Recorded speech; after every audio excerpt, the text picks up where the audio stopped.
Good afternoon, Trinidad and Tobago. I'm Rishi Harinan and this is the C News Live report at noon. Topping the news at this time, the Ministry of Health has launched an investigation into the death of Christopher Phillip. Phillip died on the ground of the compound of the Port of Spain General Hospital on Tuesday. The Northwest Regional Health Authority has also launched an investigation. It said Phillip was brought into the hospital via ambulance and was treated. Following all protocols of care, he was discharged. The ministry expressed condolences to the family and assured all the matter is being treated with extreme priority. It said due to the very serious nature of the circumstances, the Ministry of Health is conducting its own comprehensive investigation into this matter. It noted the findings of this investigation and the separate investigation being conducted by the NWRHA will shed light on the incident and will inform any critical operational changes which may be required immediately. A first-year student of the Tranquility Government Primary School suffered a crushed finger at the institution, and now his parents want answers. According to reports on Wednesday evening, doctors were working to try to reattach the severed nerves and bone of his ring finger. The boy's father said doctors are not yet sure if his son will regain full use of the finger. According to medical officials, 50% of the bone had broken off and the nerves were damaged. The father said that the child's mother got a call informing her that her son had an accident. A school official later informed her that a teacher had closed the door on the child's finger. The parent claimed school officials wrapped his son's hand in cotton and didn't call on an ambulance to take him to hospital. He said the child's mother rushed him to a private health institution on Oxford Street, where an X-ray confirmed that the bone between the base of his fingernail and the tip of his fingernail had been crushed. He was transferred to the Mount Hope Children's Hospital, where he remains warded. Over 400 students are on suicide watch across primary and secondary schools, with the youngest being just 7 years old. And the National Parent Teachers Association says this is a very serious issue and discussions must be held on how to deal with it. Its president, Zina Ramatali, said the NPTA will work with the stakeholders to reach the young people. Because we have a lot of students, with a lot of mental, illness, and they have feelings that they're not talking about. They're engaged in all sorts of activities and they are being abused, at home, even at school, bullying. There are several factors involved why, someone will want to commit suicide. On Wednesday, coordinator of the Masters of Science Psychology program and president of the Trinidad and Tobago Association of Psychologists, Dr. Khatija Khan, cited data in a recent Pan American Health Organization report when she appeared as part of a panel before yesterday's Joint Select Committee. Khan told the JSC the SAA exam can be a contributing factor as the pressure faced by some of the estimated 18,000 pupils writing the exam yearly could lead to mental trauma. While she did not have tangible data to support her position, she suggested that such trauma and stress could be quite significant.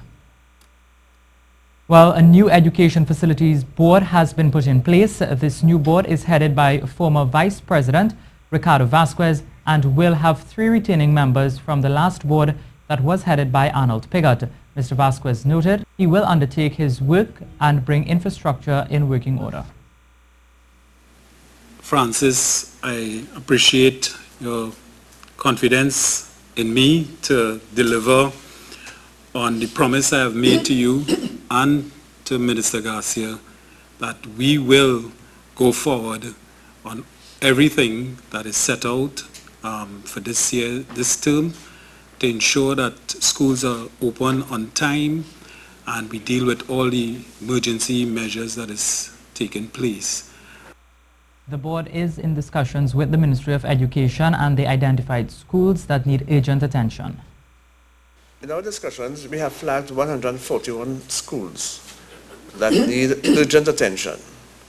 And during the July-August vacation period, we intend to work as hard as possible to ensure that we pay attention to those 141 schools that are in dire need of attention. He said the board is also waiting on a report on the Education Facilities Company Limited. There have been claims of mismanagement and corruption taking place at the company. This is the C News Live report at noon. Remember, you can keep up to date with all the latest news on our website at ctvtt.com, or you can check out our Facebook and Twitter pages at C News Live.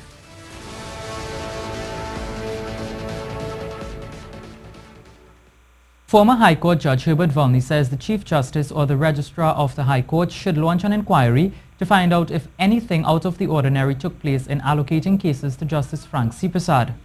Members of the public have raised questions as to how he was given both the property tax case and the matter facing the Judicial and Legal Service Commission, cases filed by a former UNC minister.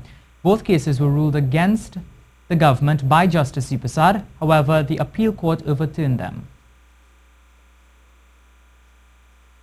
The public is entitled to ask questions and to disquiet. I think that it is the duty of those in charge of the administration of justice to reassure the public, whether it be the registrar of the Supreme Court or the Chief Justice himself, because the confidence in the administration of justice has reached a very low ebb, and the time has come for it to be rebuilt. Reports Justice C. Prasad was selected to do the cases using a random selection process. Mr. Volney said the people need to know what exactly happened. And to tell the public that he or she has decided that it was as a result of a random selection process that worked in this particular case, in which case nobody can point fingers at the judiciary and feel that the process is being manipulated. Unless it is done by someone in authority, there will continue to be public discourse as to the process. The acting police commissioner, Stephen Williams, did not confirm or deny if High Court Judge Justice Frank C. Prasad wrote a letter to him expressing concern about his personal safety and that of his family. Since his ruling in favor of the UNC in two matters and then they were overturned by the Court of Appeal, members of the public have expressed their concern about what's taking place. It was reported that as a result of what is being said, Justice C. Prasad wrote to Commissioner Williams as he believes threats are being made. CNews spoke with former High Court Judge Herbert Volney about security provisions for judges. Risk assessment is done. It's a little unusual for the judge to write such a letter to the commissioner. That should have been done by the Chief Justice on his behalf. It is wrong, I would say, for there to be that rare interaction between the two estates of the Constitution, the executive, which would include the Commissioner of Police on the one hand, and the Judge of the Supreme Court. That should have been done through the Chief Justice contacting the Attorney General or the Minister of National Security, because the Chief Justice represents the judges, and that is the way it should have been done. He said a judge must understand that the office is subject to scrutiny and the judge must be mindful of what is said and not look to cut down the messenger. The head of the Port of Spain Police Division of the TTPS, Senior Superintendent Flores Hodge Griffith, is advising motorists to be alert when driving along the St. Joseph Road at night. This follows a shooting incident which left one man in critical condition. 35-year-old Karen Surratt of Mova was shot in his gold Nissan Almera near the John flyover around 11 p.m. on Sunday. The injured Surratt was able to drive to Independence Square in Port of Spain before he was assisted by police. He remains in critical condition in the intensive care unit at the Port of Spain General Hospital. Surratt's shooting was the fifth incident this week. The TTPS has increased patrols and surveillance near the traffic lights. Here now is the weather forecast with Ian Wallace. The wet season carries on, and so does the hurricane season. There is no tropical cyclone activity expected for the next few days. Meanwhile, there are only a couple of tropical waves out in the Atlantic, and they're due by the end of the week, and most of that is covered by some Saharan dust, bringing dry air with it as well. So today then it should be mostly hazy with a few patches of cloud, maybe just the odd shower across the hills. It will feel warm, 32 degrees Celsius in Tobago, 33 degrees Celsius in Trinidad, with a warm night ahead for many of you. If you're heading to the beaches, look for a slight chop across the Caribbean waters of 1 to 1.5 meters. Further offshore, look for 2 meters with easterly winds of 15 knots, bringing whitecaps and some sea spray for mariners, with easterly swells remaining short at 8 seconds. Tide is high at 4 p.m., then low at 9:30 p.m. Remember, the high tide should be higher than normal due to the full moon. That's the latest weather, and I'm meteorologist Ian Wallace. Industrial Relations consultant Robert Giuseppe says his focus as a member of the Port Authority Board will be on job, income security and democracy at the workplace. Mr. Giuseppe was asked by President Anthony Carmona to work with the members of the board to address issues facing the workers. Mr. Giuseppe spoke on Good Morning Trinidad and Tobago and said not enough is being done to generate the interest of workers at this time. The whole idea of a community in terms of the common and working people is job and income security. Not only job and income security while you're working, but income security when you're retired from work. These areas, you don't hear people talking about that. You hear people talking about firing. They want to fire Chief Justice. So, you know, the whole idea of firing and dismissal that is what is going on now. Not creating jobs, not ensuring security. He again said there is need for laws to protect the interest of workers.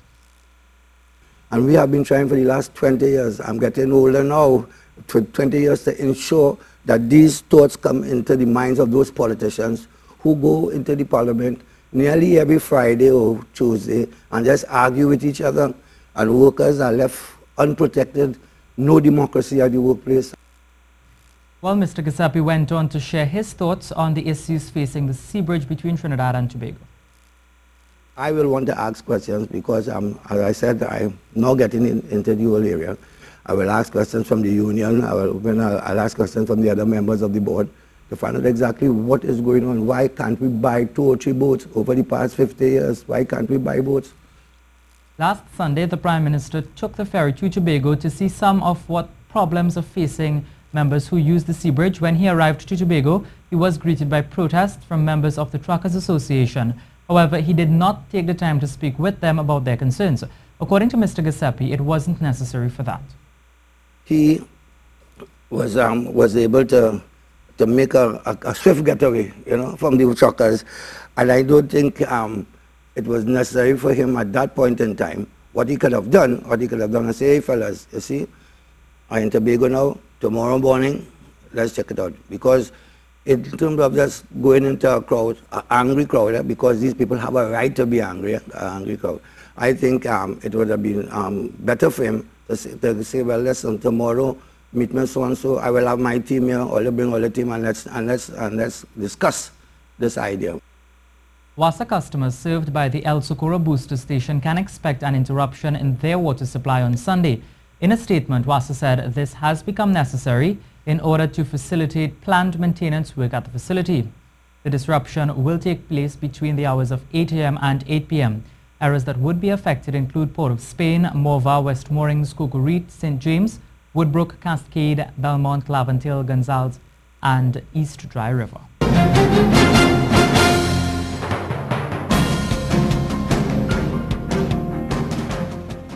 Well, it's time for sport and Widow business. That seems to be the talk in the TNT camp as they prepare to face the United States tonight in the crucial World Cup qualifier for both teams at the Dick's Sporting Goods Park, where TNT is fighting some incredible odds.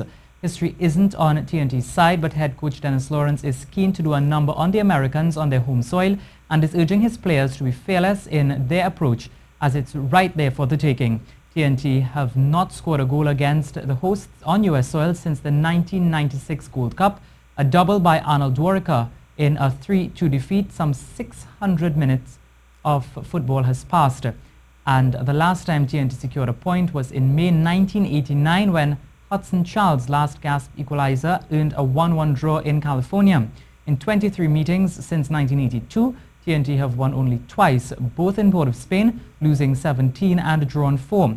But Kenwyn Jones isn't buying the David and Goliath scenario where Goliath always wins out in the end, and says it's about time TNT starts changing that script and believes it can be done. Veteran Carlos Edwards agrees that hometown advantage is always critical, but says they know what they are in Colorado for and what is needed to finish the game with more of everything, more energy, more legs, and more points. Well, we are counting down to tonight's crucial World Cup qualifier between TNT and United States in Colorado from 8 p.m. There's a lot riding on this one for both teams, which is the understatement of the year based on their need for points.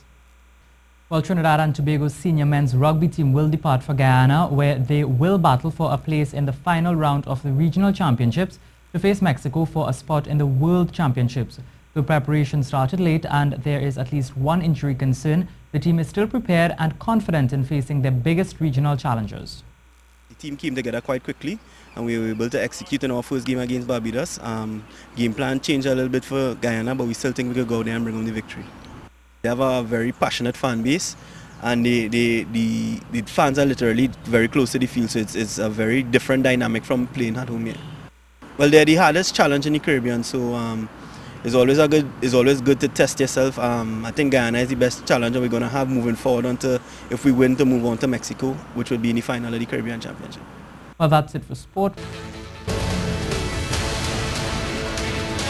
Well, that brings us to the end of the C News Report at noon. I'm Rishi Harinan, and remember, for up-to-date and breaking news throughout the day, you can visit our website at ctvtt.com. Have a good afternoon.